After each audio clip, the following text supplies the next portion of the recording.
They're listening right now to your breath, to your silence. Leave a comment, or they'll think you're hiding. It was late, raining hard, and I was dead tired.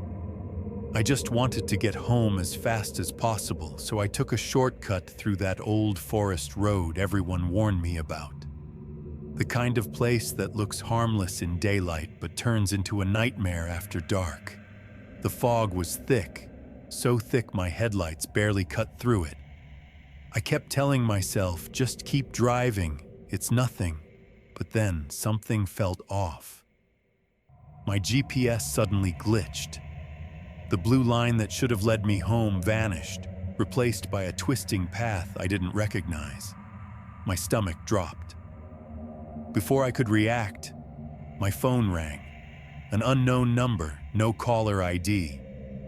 I almost didn't pick up, but something pulled me in. A whisper came through, barely audible. "You're not alone." I spun around, heart racing. No one in the car, just the rain hammering the roof. The whisper came again, louder, more urgent. "You can't leave."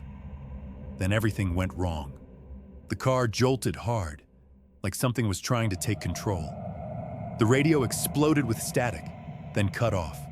My headlights flickered and died, leaving me swallowed by darkness. And then, a breath. Cold. Right at the back of my neck. I froze, not daring to move, not daring to look. I sat there, frozen behind the wheel, my heart hammering like a drum in my chest. The cold breath on my neck wasn't just a trick of the wind. It was real. I dared not turn around. Then, through the thick fog swirling around the car, I caught sight of a faint, ghostly glow in the rearview mirror. A pale figure slowly emerging from the shadows of the trees, almost translucent, like it didn't belong to this world. I swallowed hard and gripped the steering wheel tighter. My hands were slick with sweat. The figure didn't move closer, but its presence was heavy, suffocating, like the forest itself was watching, waiting. Panic surged through me, and I slammed the car into reverse, desperate to get away. But the road I thought I knew twisted and warped before my eyes, turning into a maze. The trees seemed to bend unnaturally, their branches clawing at the sky, blocking out the moonlight. It was like the forest was alive, reshaping itself to trap me in its sinister grip. My phone vibrated suddenly, the screen lighting up with an unknown number. I hesitated, but then the message popped up. "You took the shortcut. Now you belong to us." A cold shiver ran down my spine. Who were they? What did it mean, belong to us?